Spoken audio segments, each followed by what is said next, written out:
WNC, America's Black News Channel. Watch 15 minutes. Share with everyone. Finally, news that speaks to us. Black people are 4 times more likely to be arrested for marijuana laws than white people. States waste $3.7 billion enforcing marijuana laws every year. Most of the people police are arresting aren't dealers, but rather people with small amounts of pot, just like me. Our system isn't broken. It's designed to do exactly what it's doing, which is producing measurable inequity. 1 in 13 Black Americans are deprived of the right to vote. 1 in 9 Black Americans do not have health insurance. 1 in 3 Black children live in poverty.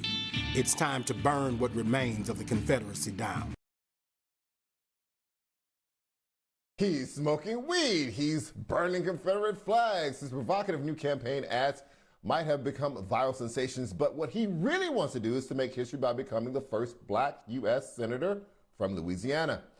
Longtime Baton Rouge community activist Democrat Gary Chambers is taking on restrictive voting laws, redistricting, and the legalization of marijuana, if I get my words right here, in his controversial campaign ads.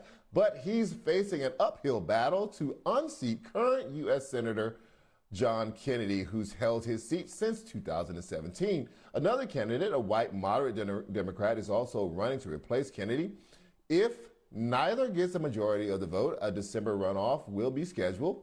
You may remember Chambers for this hearing in 2020, where he chastised a Louisiana school board member who was shopping online during a hearing on whether to rename a school that was named after Robert E. Lee.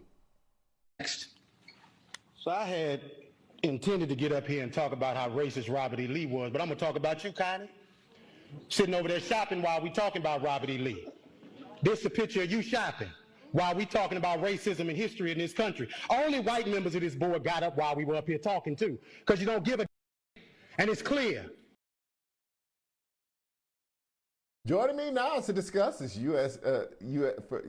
Senate candidates in Louisiana, Gary Chambers. Gary Chambers, my tongue's all tied up. I'm so excited to get to this conversation with you. I want you to give us your quick, 30-second pitch on why you want to be the next senator or the first Black senator from Louisiana, because your campaign, it is shock and awe. Well, because my state ranks 50th in the nation, and if I got to smoke a blunt and burn a flag to get you to pay attention to what's happening in Louisiana, then we're going to do that.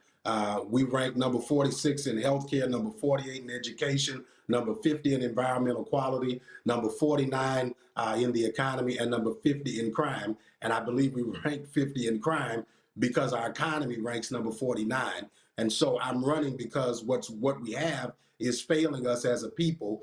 And what we're doing is creating conversations using the digital platform that we have to make folks pay attention to Louisiana. And I think we're being quite effective at doing it.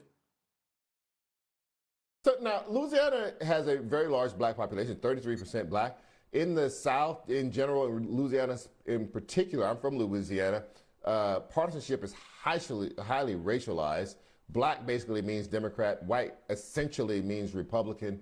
And if you're going to win a statewide race, you have to engage all those Black voters and get all of them to turn out. My mother's one of those black voters. She's going to vote every single time. I don't care what it is. And not only is she going to vote, she's going to take as many people as she can back and forth to the polls to make sure everybody else votes.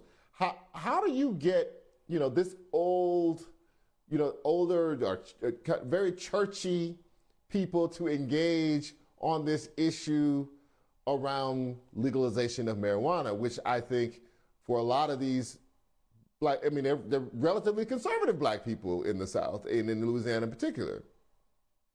So I'm also an ordained minister, Charles, and grew up in the church. And my mother is 75 and also an ordained minister.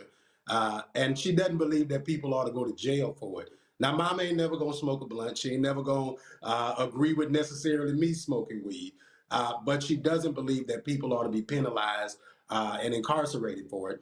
And I think that that's where your mother probably is as well. She may not agree with smoking. It may not be her preference, but Black voters are smart enough to be able to say that this may help us engage a demographic of voters that are not going to show up to vote every time. And this is a conversation that's important to them. And so if I can connect with your mother's generation, my mother's generation, as well as the generation that 50% of Black voters didn't go vote for John Bel Edwards, the Democrat who is the governor of Louisiana. If we can activate that 50% of Black vote in Louisiana, that other 45% of Black vote in Baton Rouge and Shreveport, this election is a winnable election.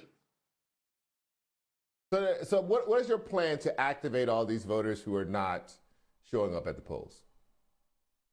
Well, one, we're fundraising all over the country right now so that we can have the resources to be able to build a grassroots movement to be able to activate and touch those people. I ran for Congress last year to attempt to replace Cedric Richmond in the 2nd Congressional District, and we didn't spend any money on TV and radio for real, and we came within 1,500 votes of making it into the runoff because we know how to build a grassroots campaign that can touch the people in rural Louisiana, in New Orleans, in the major hubs of this state, in a way that nobody else can. We're going to use our digital platform to do it, as well as a ground game that will be robust, but it takes resources to do that. And so we're drawing in that conversation by making this a national conversation about this race. Who becomes a U.S. Senator for Louisiana can help people in Virginia. It helps people in Illinois. It helps people in California. And we see the power of that in Kristen Sinema and Joe Manchin being obstructionists to the president's agenda. If you add to the ranks and the numbers of the Democratic Party in the U.S. Senate, we avoid these blockades that we've had by people who don't want to truly be Democrats. Do you think that your candidacy is being hurt at all by having another moderate Democrat in the race? You know, for some people are just nervous about kind of more radical changes in things. And people like me might believe that we need radical change, but I know that there are people in the electorate who want kind of a slow evolving change if they want change at all. Is having a moderate Democrat in the race sucking votes away from your candidacy? I think most people don't know that somebody else is in the race until you tell them, because we're doing a good job making sure that people in Louisiana know that this candidacy exists. No one's really talking about anybody's campaign other than us. We've exceeded expectations in fundraising. We raised an impressive amount of money in our first month out. The other candidate has been in since October and raised 1/3 of what we have raised in 1 month. And so we're proving to be the Democratic front runner. We're having conversations with the state party as well as the national party to figure out how do we build a direction that helps all of Louisiana. We're going to explore that. But if the party never comes on, we're going to continue forward with doing what's necessary to connect with the voters of this state. And we're making the momentum that candidates don't typically see happen in Louisiana. And that's creating a conversation in the political structure here. We've got a rally in New Orleans on Friday that we're going to have some endorsements that are key in New Orleans that I think are going to make a bold statement. And we're going to keep moving forward.